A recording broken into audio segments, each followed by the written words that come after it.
Senhor esteja convosco. Ele está no meio de nós. Proclamação do Evangelho de Nosso Senhor Jesus Cristo, segundo João. Glória a vós, Senhor.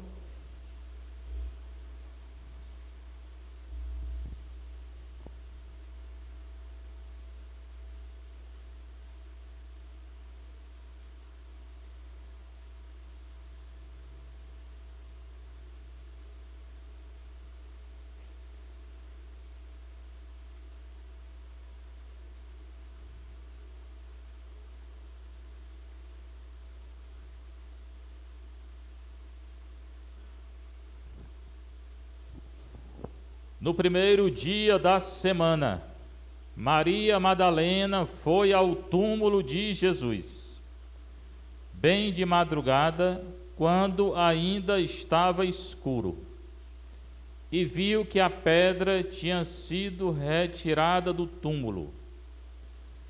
Então ela saiu correndo e foi encontrar Simão Pedro e o outro discípulo, aquele que Jesus amava, e lhes disse: tiraram o Senhor do túmulo e não sabemos onde o colocaram.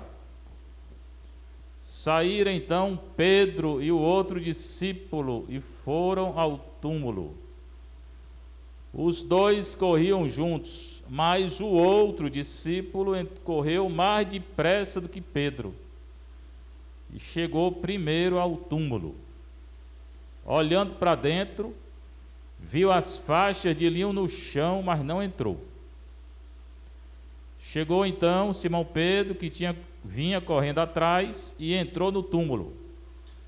Viu as faixas de linho deitadas no chão e o pano que tinha estado sobre a cabeça de Jesus, não posto com as faixas, mas enrolado no lugar à parte. Então entrou também o outro discípulo, que tinha chegado primeiro ao túmulo. Ele viu e acreditou. De fato, eles ainda não tinham compreendido a Escritura, segundo a qual ele devia ressuscitar dos mortos. Palavra da salvação. Glória a vós, Senhor. Você está um pouquinho, você está em casa, você tem que estar aqui na nossa paróquia Santa Terezinha, Vicente Pison, paróquia mais bonita do Brasil. Grande alegria, o dia de hoje, festa grande, que a igreja considera 8 dias de festa, 8 dias, não é um dia só não, daqui até o próximo domingo, domingo da misericórdia, é um dia só, é um dia de 8 dias, o dia da Páscoa. Então a gente pode dizer Feliz Páscoa até o próximo domingo, e mais, até Pentecoste, é o tempo da Páscoa. 50 dias que a igreja festeja a Páscoa. É a festa mais longa que a igreja comemora, é a Páscoa. Não é o Natal não, é a Páscoa. Natal são 30 e poucos dias. Só a Páscoa são 50. Mais 40 da Quaresma, 90. Então é a festa mais importante, é essa aqui. E nessa festa, esses dias que a gente viveu. Domingo passado, Jesus entrou em Jerusalém, montado no jumentinho, o povo aclamou Hosana, bendito aquele que vem em nome do Senhor. Depois o povo vai gritar, crucifica-o.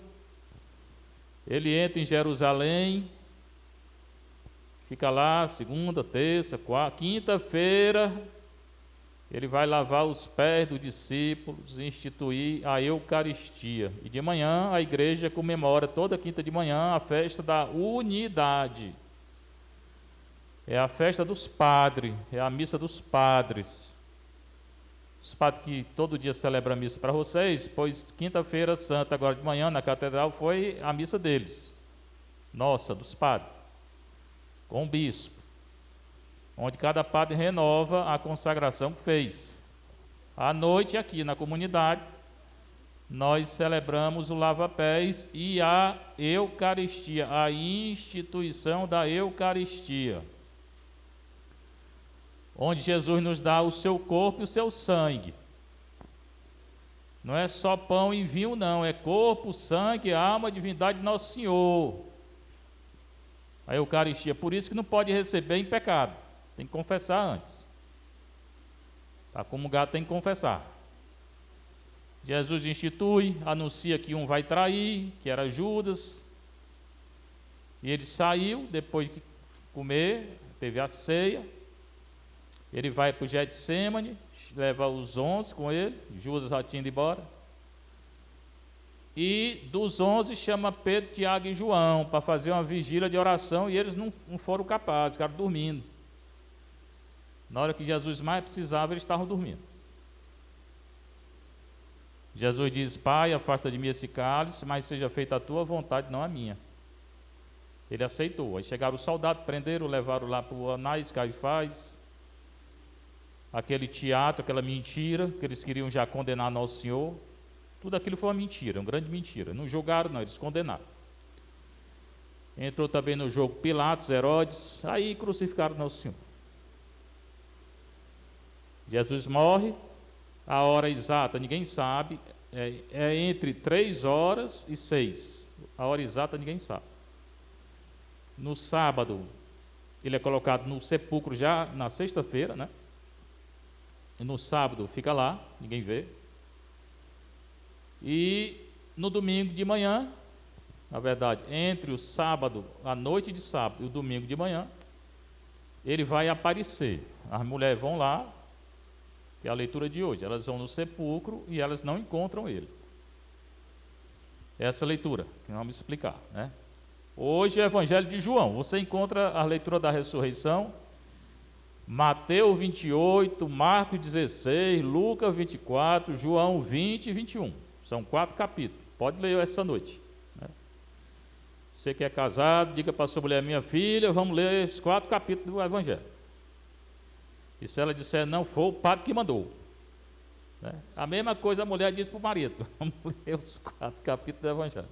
Melhor do que ver televisão. Esse aqui é de João 20, 1 a 9. No primeiro dia da semana. O primeiro dia da semana é o domingo. Então aqui vai ser domingo, né? De meia-noite até 6 horas da manhã. Maria Madalena foi ao túmulo de Jesus. Essa leitura fala de túmulo 4 vezes. Por que é que fala tanto de túmulo? Sepulcro, túmulo, por que é? Porque eles pensavam que Jesus estava morto. E Jesus não estava morto, estava vivo. Ela vai no túmulo atrás de Jesus morto. Para quê? Para passar perfume. Eles passavam perfume assim no corpo do morto. Era costume deles. Então Maria Madalena, quando ela vai ao túmulo de Jesus, ela está procurando Jesus morto. Só que ele não está mais morto. O Evangelho de João, assim que morre, Jesus ressuscita. Então ressuscitou mesmo, foi na sexta-feira. Vai aparecer no domingo. E ela está procurando ele morto ainda. Madalena é aquela que o Evangelho diz que dela saiu 7 espíritos maus. Maria, né? Fazer um exorcismo na mulher dessa. Para tirar um espírito é ruim, vai tirar 7. Né? E também diz que ela era uma pecadora pública. Aí o pessoal disse que era prostituta. Não está dito que era prostituta. Está dito que era uma pecadora pública, quer dizer, todo mundo sabia, e que dela saiu 7 espíritos. Podia ser adúltera também, ninguém sabe. Mas é ela que vai lá. Nos 4 evangelhos ela está presente.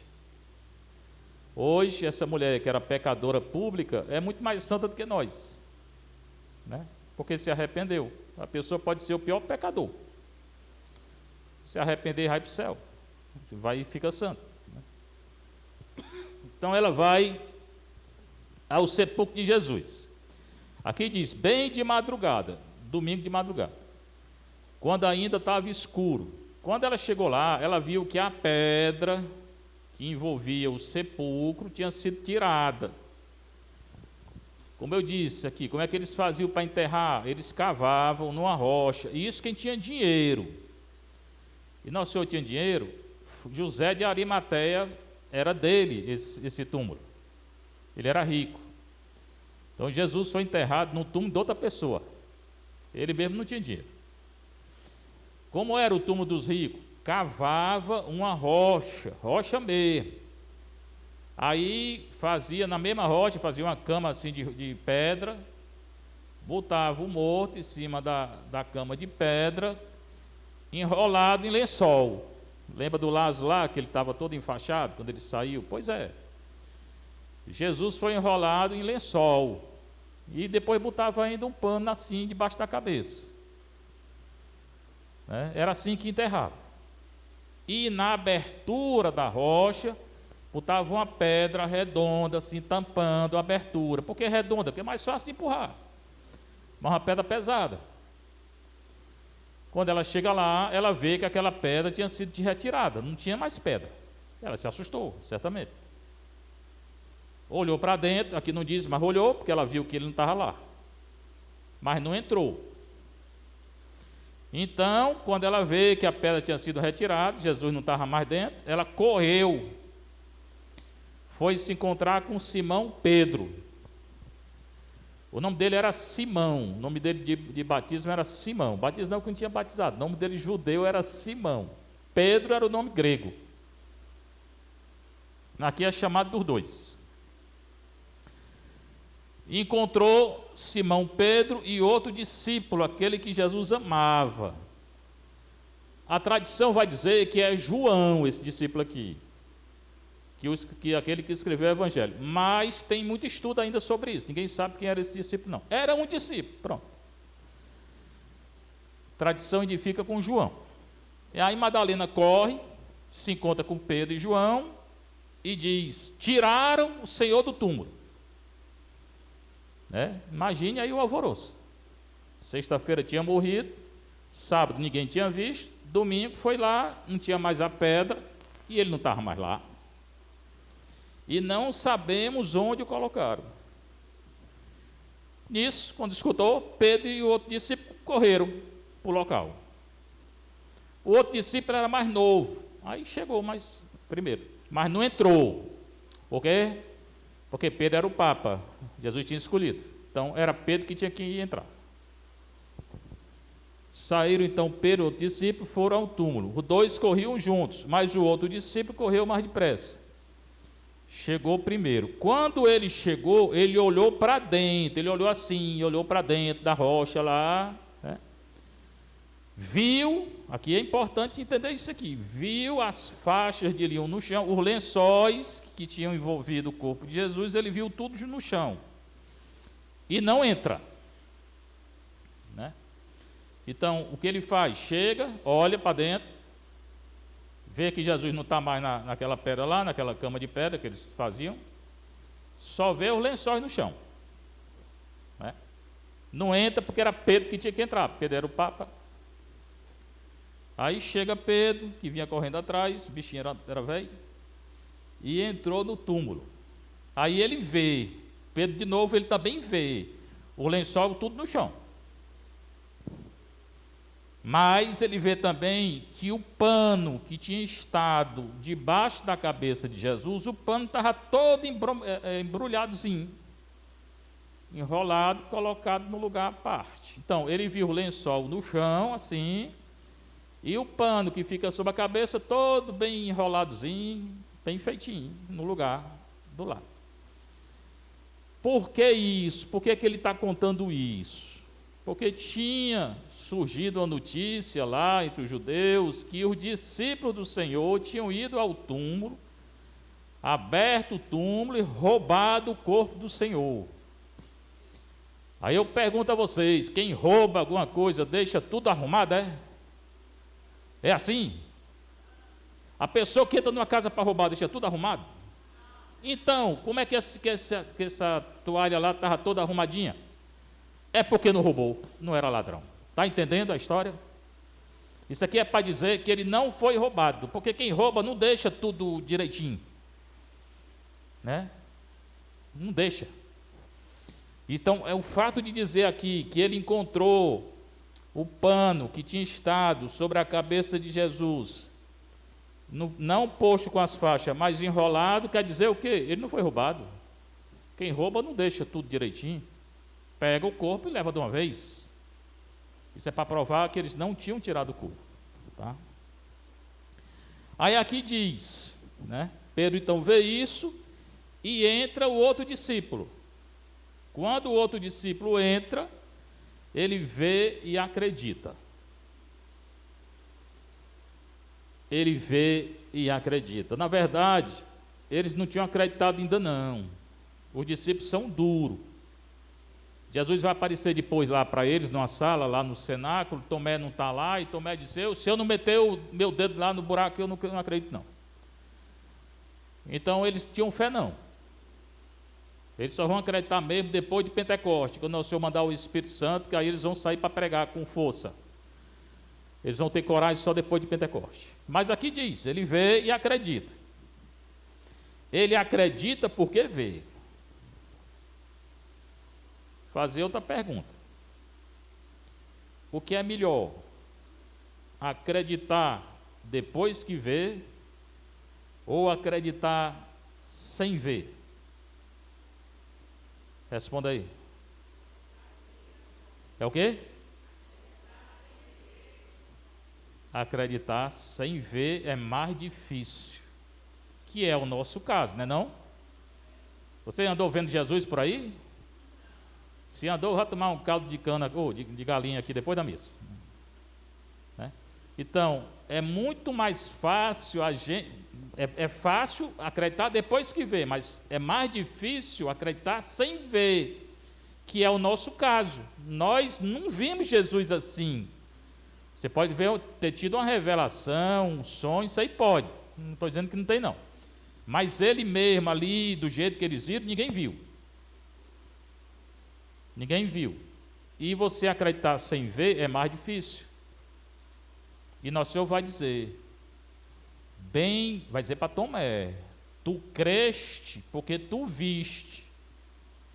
Bem-aventurado aquele que creu, que acreditou sem ter visto, que é o nosso caso.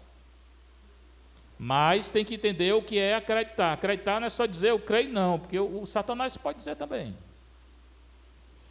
Acreditar é viver. Você diz eu creio, então viva a fé. Então você não acredita, é mentira. É viver a confissão, a oração, a adoração, a missa, a caridade, o jejum. É quem viveu a Semana Santa aí, é quem viveu a Quaresma. Certamente eu disse, se não tem condição de jejuar, não jejua. Quem está doente não pode jejuar.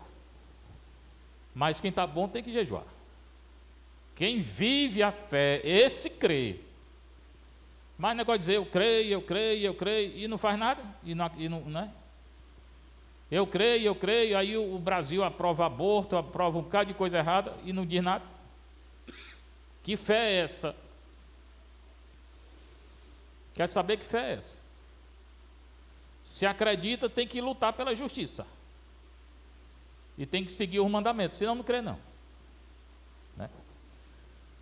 Mas aqui diz, ele viu e acreditou. De fato, eles ainda não tinham compreendido a Escritura. E nem compreenderam ainda, só vão compreender depois de Pentecostes, como eu estou dizendo. Porque depois daqui, Jesus ainda vai aparecer de novo e ainda vão duvidar.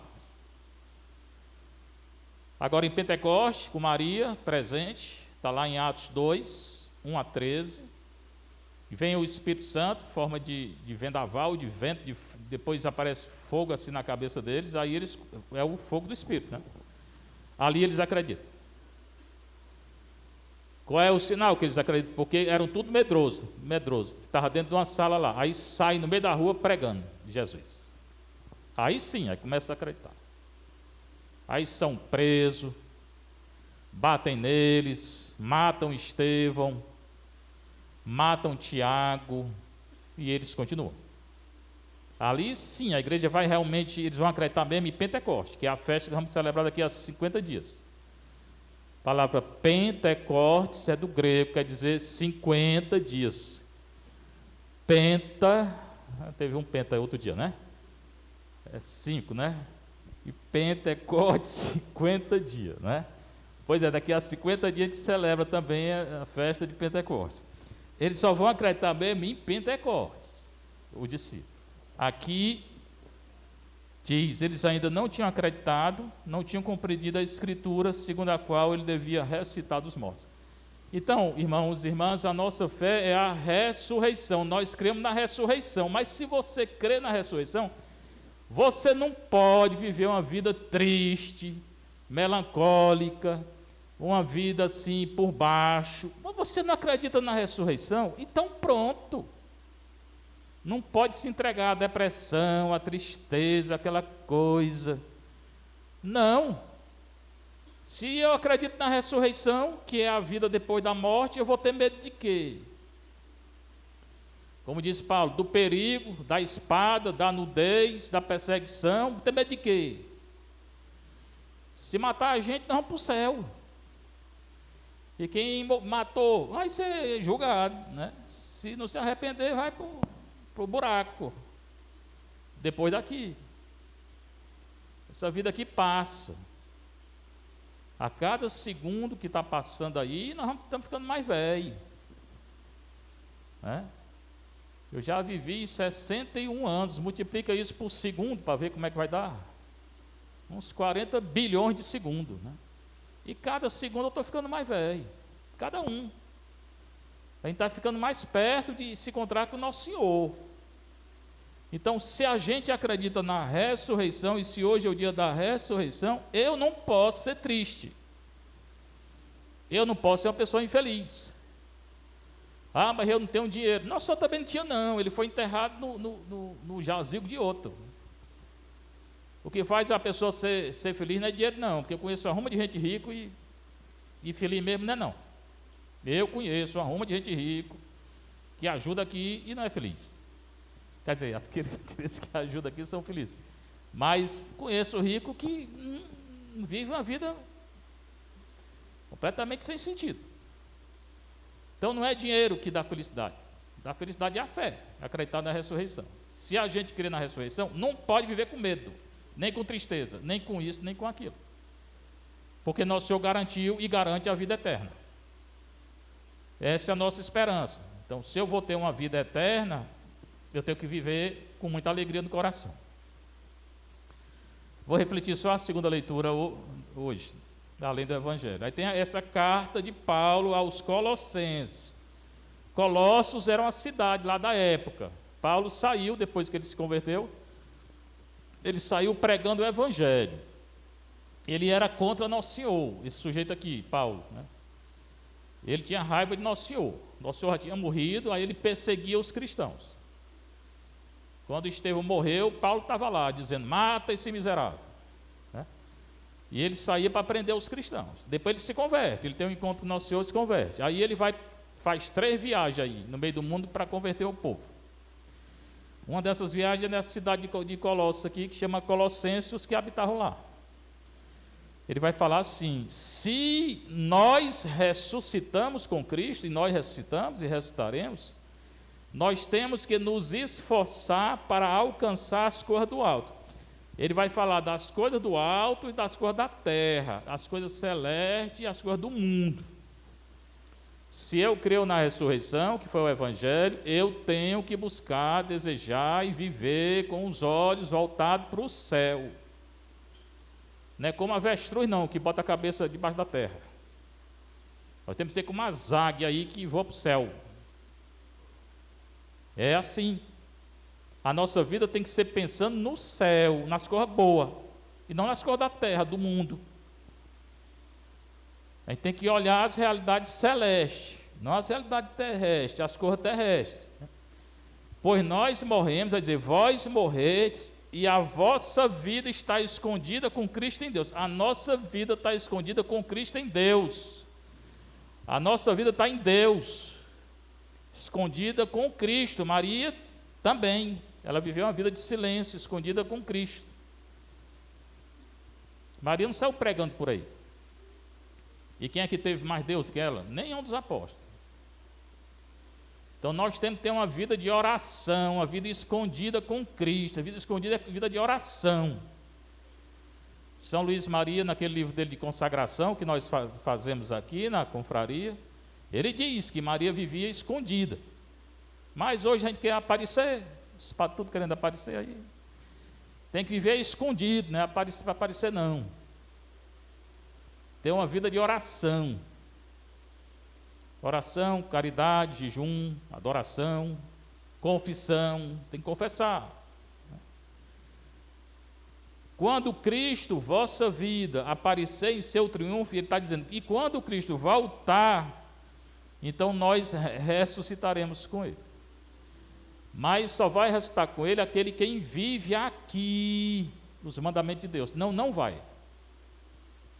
É de uma maneira bem prática, que todo mundo tem celular e WhatsApp. Só veja o que é bom desse WhatsApp. Não deixe entrar mensagem que não presta não, senão você vai ficar olhando para as coisas terrestres do mundo, o que ele está dizendo. Olhe só o que é bom, procure só o que é bom. Senão não é cristão. E nem vai ser. E não adianta a Valéria ficar batendo o pé no chão com raiva não, porque é desse jeito mesmo. Não vejo o que não presta nesse celular, viu? Porque senão a gente não vai ficar com os olhos voltados para o céu. Então vamos procurar essa vida celeste, não a vida terrestre. Vamos procurar o que é bom, porque dentro de nós, no bolso da gente, tem o que é bom e o que é mal, toda hora aí. Vamos usar o WhatsApp só para evangelizar, falar corra boa e ver corra boa. Não é ver coisa que não presta não, porque o que não presta afasta a gente de Nosso Senhor. É a mensagem de Paulo, e a mensagem do Evangelho é essa: Jesus ressuscitou. Então, se ele ressuscitou, nós temos que nos alegrar e não viver com medo. Não viver com medo. Nós temos que ser prudentes, mas não viver com medo. Acontecendo as coisas aí, eu estou sabendo, não viver com medo. O nosso Senhor, ele ressuscitou. E ele nos dá a vida eterna. Então, eu tenho que acreditar nisso. Seja louvado nosso Senhor Jesus Cristo. Para sempre seja louvado vossa Mãe Maria Santíssima.